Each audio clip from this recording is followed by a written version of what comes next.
As the saying goes, don't judge a book by its cover. When we talk about vaccination, we think of the doctor holding a sharp needle.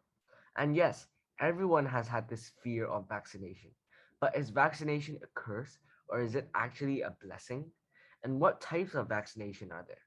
Well, today in this Vaccines 101 video, I will answer all of your questions and uncover the truth about these seemingly scary needles. First of all, let's find out what a vaccine does. According to the Oxford Languages Dictionary, a vaccine is a substance used to stimulate the production of antibodies and provide immunity against one or several diseases. Now, what does this mean? It basically means that being vaccinated can teach our bodies to create antibodies, a protective protein produced by the immune system in response to the presence of a substance that doesn't belong in your body, called an antigen. Antibodies recognize and latch onto these antigens, like bacteria and viruses, in order to remove them from the body. So when your body is able to produce antibodies, it will be able to defend itself from these diseases.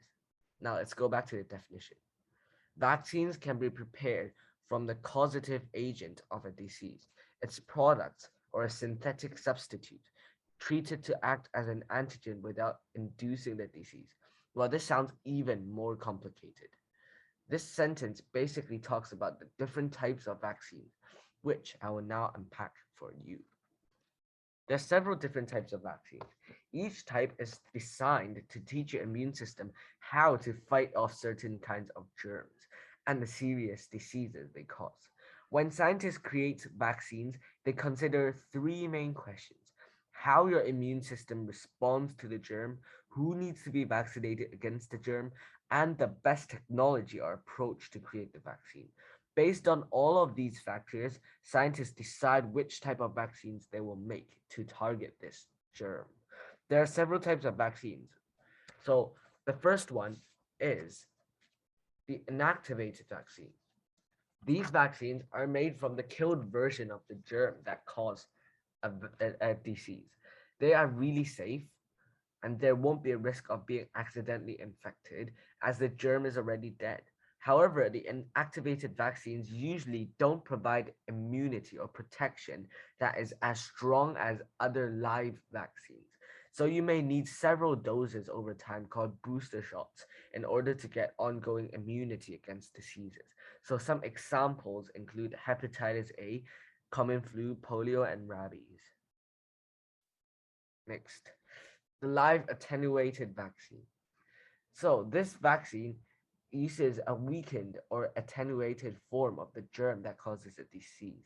Because these vaccines are so similar to the natural infection that they help prevent, they create a strong and long-lasting immune response. Just one or two doses of most live vaccines can give you a lifetime of protection against a germ and the disease it causes. But live vaccines also have some limitations. Because they contain a small amount of the weakened live virus, some people should talk to their healthcare provider before receiving them, such as people with weakened immune system, long-term health problems, or people who had an organ transplant. Moreover, they need to be kept cool so they don't travel well. That means they can't be used in countries with limited access to refrigerators. Also, there's a risk of mutation, which renders the vaccine useless in some cases. So some examples of this vaccine include measles, mumps, rubella, rotavirus, smallpox, chickenpox, and yellow fever. Now, the mRNA vaccine or the messenger RNA vaccine. This technology is actually quite new. Researchers have been studying and working with mRNA vaccines for decades, and this technology was used to make some of the COVID-19 vaccines, including the Pfizer vaccine and the Moderna vaccine. mRNA vaccines work by injecting the copy of an mRNA, a messenger RNA, which can make proteins of the virus, which will then trigger an immune response. These vaccines, they have several benefits compared to other types of vaccines, including shorter manufacturing times because they do not contain a live virus, and also no risk of causing disease in the person getting vaccinated. However, there are quite a lot of disadvantages because, first of all, they're not as stable at high temperatures, and it makes packaging and distributing difficult, right? Because long-time storage and delivery of vaccines is vital as governments seek to vaccinate rural and remote communities. This requires global infrastructure investments, workforce training, and last mile coordination, etc., etc. Second, although clinical trials and early studies of these vaccines in real world use have shown largely positive results, the long-term effects are still unknown for this vaccine.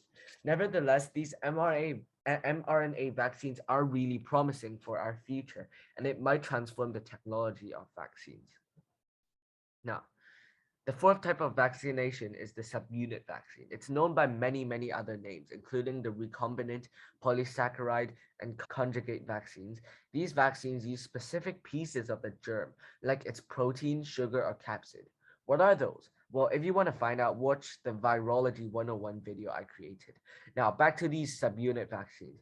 Because these vaccines use only specific pieces of the germs, they give a very strong immune response that's targeted to key parts of the germ. They can also be used on almost everyone who needs them, including people with weakened immune systems and long-term health problems. One limitation of this vaccine is that you may need booster shots to get ongoing protection against diseases. So these vaccines are used to protect against HIV, hepatitis B, whooping cough, shingles, meningococcal disease, and also pneumococcal disease. Now, the fifth type of vaccination is the toxoid vaccination. So these vaccines are lesser known, right? They use a toxin or a harmful product made by the germ that causes a disease. They create immunity to the parts of the germ that cause a disease instead of the whole germ itself. That means the immune response is targeted to the toxin instead of the whole germ. Like some other types of vaccines, you may need booster shots to get ongoing protection against diseases. So these toxoid vaccines are used to protect against diphtheria and tetanus. And finally, the sixth type of vaccination is even lesser known. It's the viral vector vaccine, and it's really confusing. So, for decades, scientists have studied this kind of viral vector vaccine. Some vaccines recently used for Ebola outbreaks have used viral vector technology, and a number of studies have focused on viral vector vaccines against other infectious diseases such as Zika, flu, and HIV. Scientists use this technology to make COVID-19 vaccines as well. Viral vector vaccines use a modified version of a different virus as a vector or vehicle to deliver protection. So it sounds really confusing. Well, so I'll make it more clear now. Viral vector based vaccines differ from most conventional vaccines in that they don't actually contain diseases, but rather use the body's own cells to produce them. They do this by using a modified virus or the vector or vehicle to deliver genetic code for antigen. In the case of COVID-19, the spike proteins found on the surface of the virus into human cells. By infecting cells and instructing your cells to make large amounts of these toxins, so that it can trigger an immune response. So the vaccine mimics what happens during natural infection with certain pathogens, especially viruses. This has the advantage of triggering a strong cellular immune response as well as the production of antibodies. Several different viruses have been used as vectors, including influenza, VSV, measles virus, and adenovirus, which causes the common cold. Adenovirus is one of the viral vectors used in some COVID-19 vaccines being studied in clinical trials. Okay, we are finally done with the content heavy part about these vicious needles. However, I know what most of you are thinking. Is vaccination actually more beneficial than harmful? Let's analyze. So, why are vaccines beneficial? First of all, it can save lives, especially vulnerable individuals, including children, elderly, and people who have weaker immune systems. So let's take children as an example. The CDC estimated that childhood immunization prevented about 419 million illnesses, 26.8 million hospitalization, and 936,000 early deaths of children born between 1994 and 2018. Another really crucial thing vaccines give us is the ability to reach herd immunity. Herd immunity means that when a percent of the people who need to be vaccinated to provide herd immunity of a population is vaccinated against this contagious disease, it is unlikely that an outbreak of the disease will occur So, because most members of the community are already protected. Children and adults who cannot be vaccinated due to age, poor health, or other reasons must rely on herd immunity to prevent contraction of vaccine preventable diseases. Moreover, vaccines can have the ability to wipe out deadly diseases from the face of our earth. Vaccines eradicated smallpox and have greatly decreased infection rates of other diseases. Children are no longer vaccinated against smallpox because the disease no longer exists due to vaccination. The last case of smallpox in the world was in 1977 in Somalia. Diphtheria killed 21,000 people yearly. Measles killed 500,000 people yearly. Mumps killed 160,000 people yearly. Rubella killed 47,000 people yearly. And HIV killed 20,000 people yearly in the 20th century in the US. By 2012, each of these diseases were decreased by 99% because of vaccinations. Furthermore, vaccines provide economic benefits for the society. The CDC estimates that vaccinated children born between 1994 and 2018 have yielded net savings of 406 billion in direct costs and 1.9 trillion in societal costs, which includes money saved by preventing lost productivity due to disability and early death. The US saves about $27 per $1 invested in diphtheria vaccination and $13 per $1 spent on measles vaccination. UNICEF estimates that $6.2 billion could be saved in treatment costs if vaccines were more prominent in the world's poorest countries.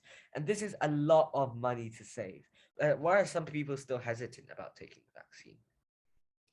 Well, some people just can't make a decision over whether to get vaccinated or not. However, just being hesitant is harming our society, as people who aren't vaccinated have a larger chance at getting a disease and passing it on to others, hence delaying herd immunity. A recent study from the University of Oxford also suggests that a fear of needles is also a major barrier for around 10% of the population. And I understand that. But if we don't overcome this fear, there might be a huge chance that you might catch the disease and it could be deadly. Others are worried about the side effects of vaccines, and yes, there are some. However, a fever or being tired after taking a vaccine is normal, but adverse reactions to vaccines are extremely rare. The most common side effect of vaccines, anaphylaxis, a severe allergic reaction, occurs in 1 per several 100,000 to 1 per million vaccinations.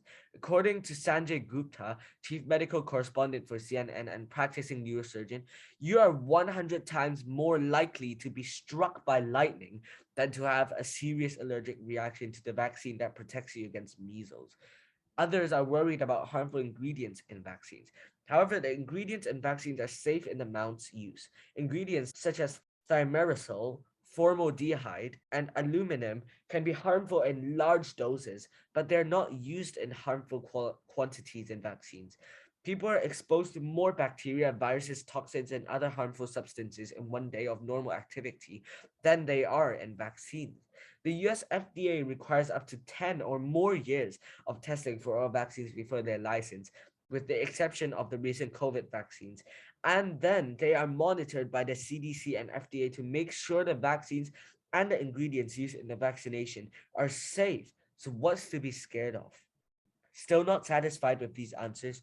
Just think about it. The chances of catching a disease with deadly consequences outweigh the negative sides of vaccines greatly.